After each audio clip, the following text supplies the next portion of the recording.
you so much for tuning in today. Today I am answering your questions that you asked me on my question and answer video, as well as on Instagram, Facebook, Twitter, blah, blah, blah. So I am really excited. We're kind of chilling out over here in my living room, and I've got my computer here right in front of me with all of your questions. So I'm excited to get started. I am going to try my absolute best to answer your questions quickly and thoroughly because I know I have a tendency to ramble on sometimes, and I really try not to, but I don't know, it must be part of my nature or something. But anyways, I am going to get started. So if you have any questions, by the way, that I didn't answer or that you didn't get to ask or that you still wanted to ask, please feel free to leave them in the comments below because I can do a part 2 video to this if anybody has any more questions they would like to ask. And thank you so much to all my viewers, all my friends who asked questions. I really appreciate it, and I'm excited because this is my first question and answer video. So let's get started because I had quite a few questions. First question was from Facebook. This is from Andreas, and Andreas is a good friend of mine who I used to work with. I haven't seen him in a very long time. And he asks, on recent news, the common uprising of disagreement on the U.S. politics seems to be a common factor in the Middle East. Based on this, what's the other half thinking? Andres, you just confused the living crap out of me. I am guessing what you are asking me is how I feel about everything in the Middle East. That's what I'm getting from this. Here's how I feel about everything going on in the world, especially in the Middle East. I feel that the United States kind of butts its nose into things that we don't need to be involving ourselves in. We are not the world police. We are not in charge of making sure everybody in the world acts right. And I feel that we need to back away and kind of stay away from everything going on sometimes. I know that there has to be someone that steps up to the plate and that someone who takes charge and you know, I definitely feel like we need to help other countries, but I feel like we're always taking the center stage too much and that we really just need to back away because some of those people, terrorist groups and things over there are just crazy, and I feel like we just need to just back away and kind of, you know, come together with other countries more and, you know, work together, not just us, ourselves all the time. And that kind of leads me into another thing as well. I feel that a lot of countries in the world are saying, oh, you know, we're going to help, we're going to do this, we're going to do that when it comes to things going on in the world, and that nobody ever does. Everybody wants to talk, nobody wants to do anything, and the only ones that ever do anything are the United States, and we always get ourselves into a mess, and that is why our country is in the state that it is in right now. Next question was also on Facebook, is from Miss Maxine. Hey, Maxine. Maxine is another really great friend of mine. She used to make videos here on YouTube, and I miss her doing videos. I'm not really sure why she stopped, but I wish she would make some more videos. So her question is, at what age or what made you get into makeup? I started wearing makeup when I was probably in middle school. I would say 7th or 8th grade, probably about 8th grade mostly.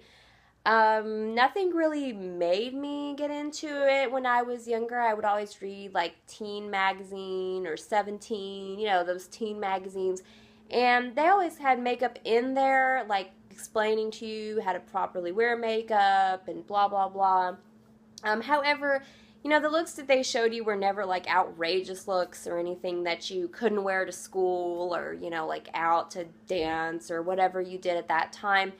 And that's kind of, I guess, where I got the idea to start doing my makeup. I wouldn't say that's exactly where it came from, but I just thought, oh, okay, I'm going to start, you know, putting on makeup. But it was little things like powder, or I would put on like lip gloss or blush, things like that. As far as eyeshadow goes, I didn't really start wearing like brighter eyeshadows till I was probably in high school. I wore like more makeup in high school, and now I feel like I probably didn't always wear the best makeup when I was younger, so should have waited a little bit longer. Also, Andreas asked on Facebook, what was the story your parents told as a kid about where babies come from? I wonder if there's a Polish story about that.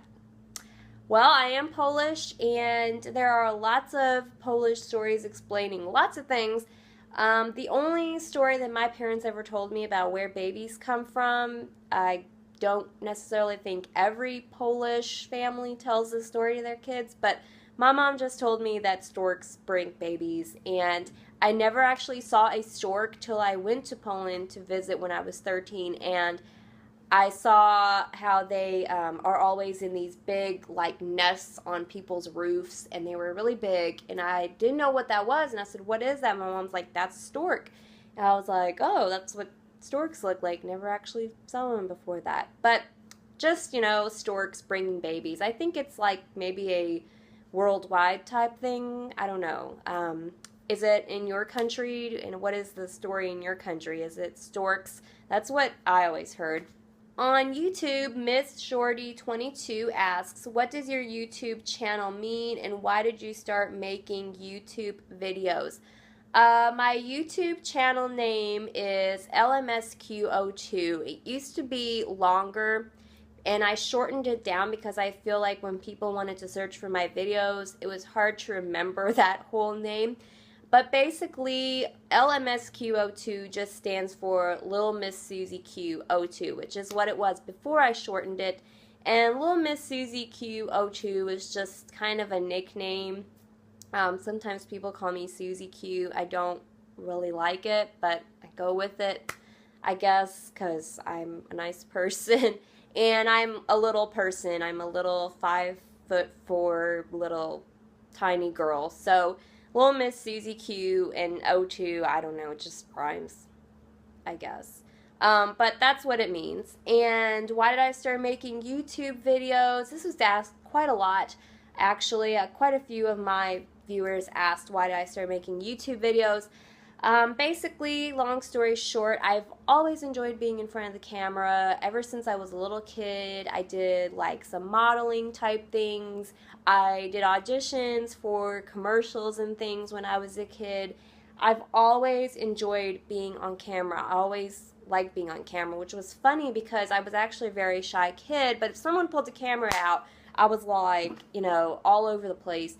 I always wanted to be in pictures. I always wanted to be the one operating the camera. When I was in high school, I took a telecommunications class where we did our own like news show for the high school, and I liked to work the camera on there. So I've always really been into filming, cameras, being on camera. I've always enjoyed it, and I just thought YouTube was a really great way for me to kind of get videos about things that I like out to other people and meet other people. So that's why I started making YouTube videos. It wasn't about getting famous. It wasn't about becoming huge, becoming a star, or anything like that, because I've been making YouTube videos for quite a while. I'm nowhere near being a celebrity or a star, and I'm happy with where I am with my channel. I'm happy for the viewers that I do have, the people that comment, and the friends that I've made and stuff, and it's not about how many subscribers or how many viewers you have. I mean, maybe to some people, but to me it's not. It's just about enjoying being on camera. Makeup with Emily D asked on Instagram, and hi Emily, I haven't talked to you in a while on YouTube. Sometimes we talk on YouTube and Instagram. She's really awesome with makeup, so you should check out her channel. I'll leave it down below. She asked, how did you get into YouTube, which I already answered. What do you like most about it, and what do you do job-wise? Well, what I like most about YouTube is, like I said, getting videos out about things that I like, talking to viewers, talking to other people that are into the same things as I am. I've met so many great friends on YouTube, so that's another really wonderful thing. I just think YouTube is an awesome way for people to interact and It's also a great form of entertainment. My husband loves watching the prank YouTube videos. I mean, he watches them for hours on end, and I just don't understand what's so funny about it, but he just loves it. And what do I do job-wise? Currently, I'm in school. I am working on my associate's degree in medical assisting, so I'm actually in the process of looking for a new job. I'm looking for a entry-level medical job, like a medical receptionist or something with like files and records and things like that, because I'm not quite finished with my degree yet. I got one more semester to go. But currently, I work at a grocery store, and I work in the deli department, and I also bake the bread for the store, like bakery fresh bread and things like that. So I don't necessarily hate my job, but I don't really enjoy it either. I've been working around food since I was 16, since I first started working. I'm frankly kind of sick of working around food, and customers are not easy to deal with at all. So that's what I do job-wise. I don't enjoy it. I do enjoy baking the bread. I don't really enjoy everything else I do, but like I said, I am in the process of looking for a job. Future Miss Pool also asked on Instagram, your signature makeup look, hardest thing for you to do with makeup, and most you have ever spent on one makeup item. So my signature makeup look, as you guys have seen in lots and lots of my videos, is a really simple nude color, kind of with some brown in the crease, and a winged out eyeliner or a cat eye look. I think that's kind of my signature look. It goes with anything you wear, day, night, out anywhere. It's just kind of an all over kind of look. I love it. It looks good on me. Hardest thing for me to do with makeup, blending is just really hard for me to do. I don't know what it is. It's just like, I don't know. I don't know. I'm horrible about blending colors. I don't know what it is. I don't know if it's the brush that I'm currently using or what. I always seem like I go over things way too many times. So blending is really hard. I've heard that, you know, when you blend colors, you just need to keep going and going and going and going, and it's just a process.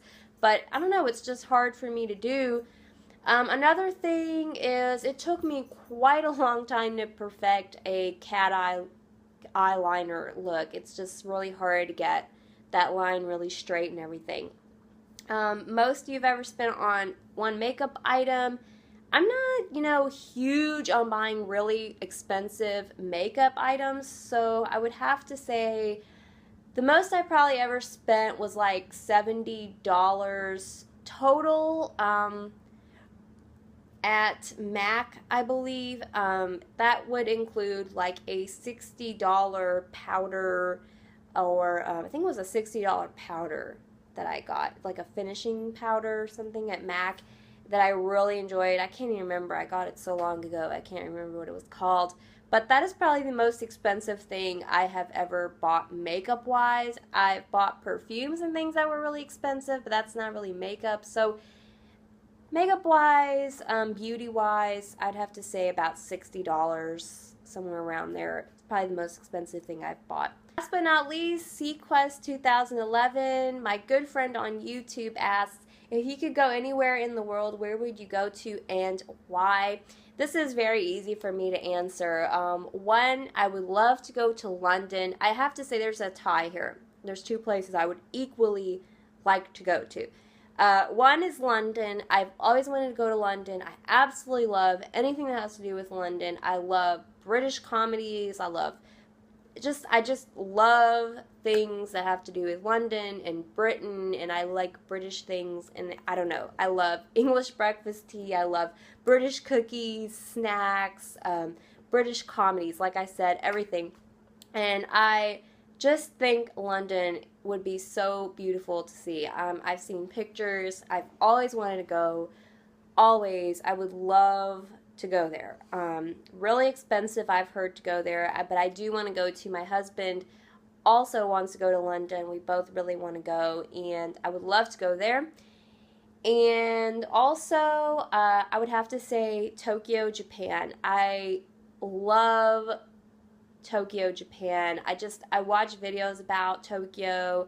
I've talked to people that have went to Tokyo that said it was really awesome. I feel like it's really like up and coming. There's always something going on, and I just feel like I would really belong there. I'm really a person that really enjoys Oriental foods also, so I would love to eat some authentic Oriental food, Japanese, Chinese, all that. But I just feel like Tokyo would be really awesome, kind of on the go city. I would love to visit. You guys notice I love cities that are on the go. I love my hometown, Chicago. I love London. I love Tokyo. I love Las Vegas, which I've been. All the cities are like on the go, always something going on. I love it. So those are places I would want to go to. And that is all my questions. So I am officially finished with my first question and answer video. Thank you so much, you guys, for tuning in. And thank you to everybody that asked questions and participated in the video with me. Thank you, guys. And all of my friends who also asked questions on YouTube and Instagram. They are all really awesome, and I will leave links to their channels. If they have YouTube channels, I will leave them down below because I totally support them and I totally support their videos. So you should check them out because they are awesome.